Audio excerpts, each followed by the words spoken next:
अगर एक goose bumps देने वाली क्राइम थ्रिलर है तो दूसरी बहुत ही पेनफुल दिल दुखाने वाली क्राइम थ्रिलर है, specially if you're a mother. मैं बात कर रही हूँ आदित्य निम्बालकर डायरेक्टेड सेक्टर 36 और Hansal Mehta directed the Buckingham murders के बारे में।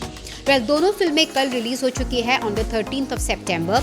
सेक्टर 36 OTT रिलीज है, जबकि द बकिंघम मर्डर्स रिलीज हुई है थिएटर्स में। चलिए आज बात करते हैं कि इन दोनों फिल्मों में कौन सी सिमिलैरिटीज है और क्या क्या डिफरेंसेस हैं। दोनों ही फिल्में क्राइम्स के ऊपर बेस्ड है, स्पेशली मर्डर्स के ऊपर। It involves police criminals investigations और दोनों ही फिल्मों के लीड एक्टर्स ने बहुत ही अच्छा काम किया है when it comes to acting and portrayal of the characters. Vikrant Massey और दीपक दोबरियाल जी के बारे में तो हम सब जानते हैं कि वो लोग सब कुछ करते हैं जिनसे वो उस कैरेक्टर में ढल जाए। They give their ultimate best to bring out the character in the most realistic way possible.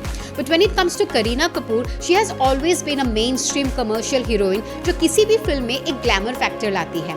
लेकिन अभी लास्ट कुछ फिल्मों में उनका एक अलग ही रूप दिखने को मिला, which I am liking very much, especially her realistic portrayal of characters in films like उड़ता पंजाब, जाने मन and now The Buckingham Murders.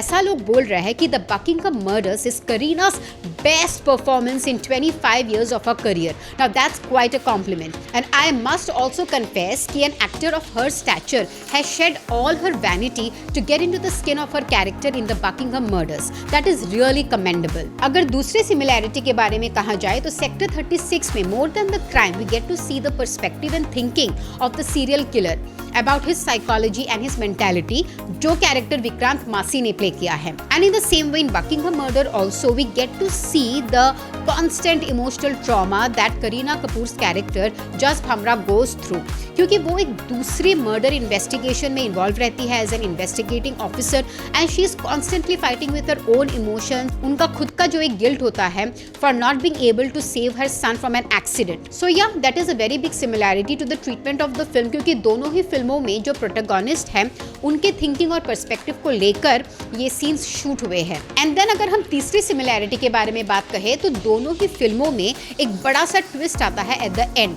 और वो जो ट्विस्ट में रिवील होता है दोज आर बिग रेवलेशंस जिनको देख के या सुन के आपको भी बहुत गुस्सा आने वाला है। They are those kind of revelations. While the Buckingham Murders ने अपने फर्स्ट डे में 1.6 करोड़ का कलेक्शन किया है, which is I would say a rather average opening to a stunning film like this with stunning performances. वही Sector 36 के first day box office collection के बारे में हमको उतना नहीं पता चला है अभी तक। तो फर्स्ट मेजर डिफरेंस ये है कि सेक्टर 36 के सीन्स देख के आपको उल्टी भी आ सकती है, because it is kept in such a raw and real and rough वे।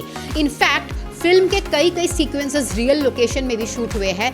वही दूसरी तरफ the Buckingham murders is shot in posh localities of London, जहां सेक्टर 36 एक रियल लाइफ क्राइम पे बेस्ड है, और निथारी किलिंग्स ऑफ 2006 जो बहुत ही एक सेंसेशनल केस था उस टाइम का, वही the Buckingham murders is a fictional story. अब दोनों ही मूवीज है तो क्राइम पे बेस्ड, लेकिन उसके बावजूद दोनों ही मूवीज के जो ट्रीटमेंट है वो काफी अलग है, whether it comes to direction, cinematography, lighting etcetera etcetera. The Buckingham Murders आपको बहुत ही स्ट्रॉन्ग इंटेंस इमोशंस फील कराती है, but in a very subtle underlying manner.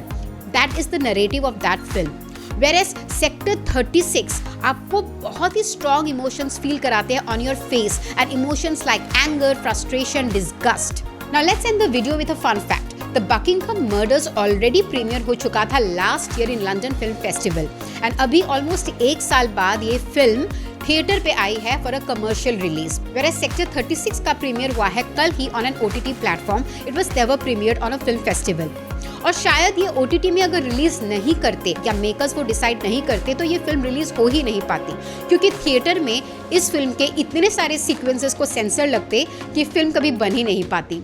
Anyway, that was all for today. आप बताइए कि आप कौन सी मूवीज से ज्यादा रिलेट करेंगे, कमेंट बॉक्स में आके जरूर बताइएगा। This is me Ishita signing off. Please to like, share and subscribe to our channel Bazooka reviews.